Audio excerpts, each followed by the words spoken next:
Good morning. কেমন আছো তোমরা সবাই? অবশ্যই কমেন্ট করে জানিও। আমরা সবাই ভালো নেই। আজকে আমাদের মায়াপুরের দ্বিতীয় দিন সকাল, দ্বিতীয় দিন এবং লাস্ট দিন। আজকে আমরা মায়াপুর থেকে চলে যাব।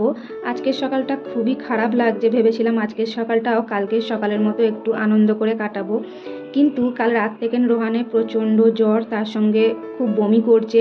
মানে এতটাই জ্বর, আমি সঙ্গে করে জ্বরের ওষুধ, ওআরএস পাউডার সব কিছুই নিয়ে এসেছি, যা যা আমার কাছে ছিল। তো কিছুই হয়নি। 2 ঘন্টা পর আবার যেমনকার তেমন গায়ে জ্বর চলে আসছে, আর একটু জল খেলেও বমি করছে। তো কালকে তোমাদের বললাম যে ওর ভালো লাগছে না শরীরটা, দুপুরের পর থেকে নিয়ে না ওর শরীরটা একটু খারাপ হতে শুরু করে। আর সন্ধ্যের দিক দিয়েও একদমই কিছু করতে চাইছিল না, এক পাও হাঁটবে না, কোথাও যাবে না, ওর কিচ্ছু করতে ভালো লাগছে না, কিছু খেতে ভালো লাগছে না। তারপরেও একটু জোর করে নিয়ে বেরিয়েছিলাম সন্ধ্যের দিকে কেনাকাটি করতে, কিন্তু যেহেতু ওর ভালো লাগছিল না তাই ওকে ওর পাপার সঙ্গে ঘরে পাঠিয়ে দিয়ে আমি একাই একটু কেনাকাটি করেছি। আর যখন ঘরে আমি যাই, মানে রুমে যাই, যাবার সময় একটু মোমো, ভেজ মোমো আর একটু হালকা করে চাউমিন নিয়ে গেছিলাম। মানে কিছু তো খেতে হবে রাত্রিবেলা, সেই জন্য। তো তার মধ্যেই ওকে জোর করে 2টো মোমো আর 2 চামচ মতো চাউমিন খাইয়েছিলাম। তো তারপর ও শুয়ে পড়েছিল। রাত্রির থেকে প্রচণ্ড জ্বর, এত জ্বর যে ওকে আমি গায়ে কিছু ঢাকা দেবো সেরকমও আমার কাছে ছিল না, যেহেতু আমরা সেরকম কিছু নিয়ে আসিনি। এই এত গরমে গায়ে চাপা দেবার মতো কিছু আনার মানে চিন্তাভাবনা আমাদের ছিল না। যা ওর জামা প্যান্ট নিয়ে এসেছিলাম সেগুলোই পরিয়েছি, আর একটা নিয়ে এসেছিলাম বেডশিট, সেটাই গায়ে চাপা দিয়েছিলাম। তো তারপরেও ও প্রচণ্ড হারে কাঁপছিল। এত গরমেও যখন ওর এত জ্বর, তখন আমরা খুব চিন্তা করছিলাম যে কি করব ছেলেটাকে নিয়ে। তো সারা সকাল সারা রাত্রিও ঘুমায়নি, এই একটু আগেও একটু ঘুমিয়ে পড়েছিল। তো এখন প্রায় 9টা বাজে। এখন আমরা আমাদের যে রুমটা নিয়েছিলাম সেটা ছেড়ে চলে যাচ্ছি। ভেবেছি এখান থেকে নবদ্বীপ যাব, সেখানে একদিন থাকবো, কিন্তু জানি না এখনও কি হবে। আর এই রাস্তা দিয়েও টোটো যায়। রোহান একদমই হাঁটতে চাইছিল না, যেহেতু সারা রাত ঘুম হয়নি, শরীরে একটা কষ্ট হচ্ছে। তো সকালের ওয়েদারটা এতটাই ভালো, বললাম একটু হেঁটে মন্দিরগুলো দেখতে দেখতে যাই, বেশ ভালোও লাগবে। আর এদিকের দোকানপাটগুলো এখনও খোলেনি, তাই জন্য এদিকটা অনেকটা খালি আছে। আর এই হলো একদম মন্দিরের সামনে। মন্দিরের দর্শন করে নিলাম, দিয়ে আমরা এখান থেকে এবার বেরিয়ে যাব। খুবই খারাপ লাগছে, যখন এসেছিলাম অনেক আশা নিয়ে এসেছিলাম, অনেক কিছু ঘুরবো, দেখবো, তোমাদের সঙ্গে শেয়ার করব, কিন্তু তার কিছুই হয়নি। তো চলো, আর কি করা যাবে, ছেলেটাকে সুস্থ নিয়ে এসেছিলাম, এরকম একটু জ্বর নিয়ে যাচ্ছি, দেখা যাক কি হয়। ও ঠিক হয়ে যাবে আমি জানি, কিন্তু এই সময়টা তো আর ফিরে পাবো না, না কি আর করবো। তো চলো, টোটোয় উঠে পড়েছি, বিদায় মায়াপুর বলে বেরিয়ে পড়লাম। এখন আমরা এখান থেকে ঘাটে যাব, ওখান থেকে লঞ্চে করে নবদ্বীপ। ওখানে ইচ্ছা আছে একদিন থাকবো, দেখা যাক রোহানের শরীর কেমন থাকে, ও কি বলে সেরকম। যেহেতু অনেকটা সকালে আমরা বেরিয়েছি, আমরা চাইছিলাম না কোনো রকমেই রোদ্দুর উঠে যাক, যেহেতু রোহানের শরীরটা খারাপ, তাই রোদ্দুর উঠে গেলে ওর যাতে আরও কষ্ট না হয়, তাই আমরা সকাল সকাল বেরিয়ে পড়েছি। প্রথম দিনের সকালটা আমরা যতটা ভালো কাটিয়েছি এখানে, দ্বিতীয় দিনের সকালটা কিন্তু খুবই খারাপ কাটিয়েছি।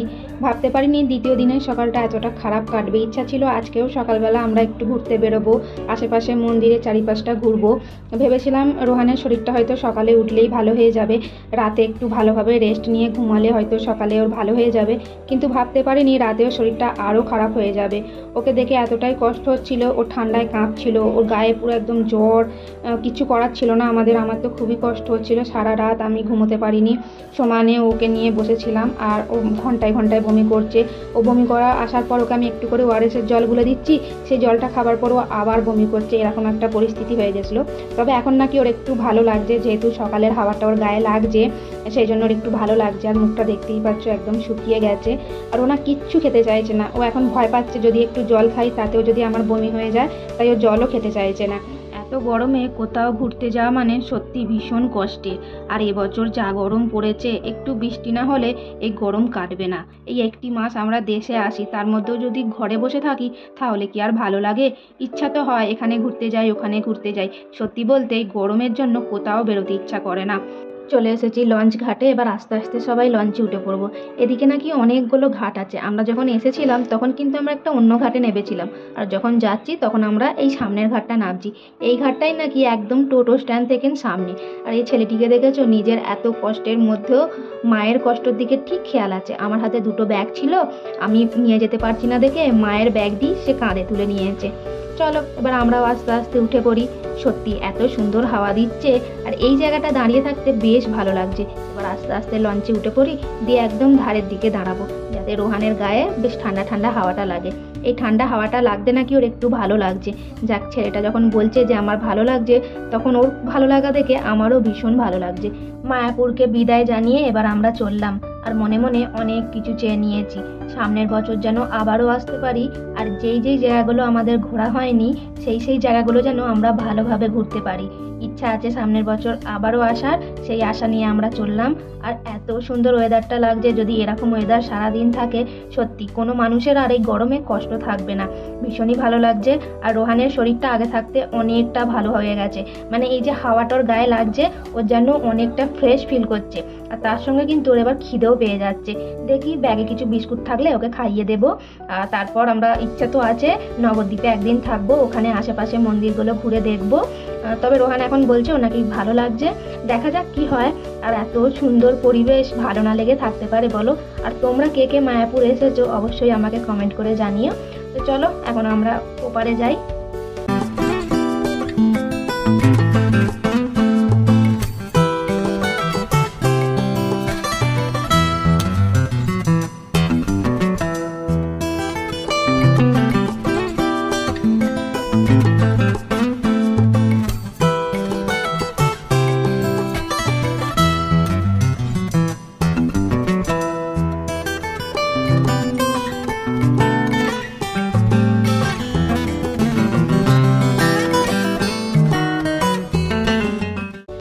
চলে এসেছি এপারে, চলো আস্তে আস্তে বাইরের দিকে যাওয়া যাক।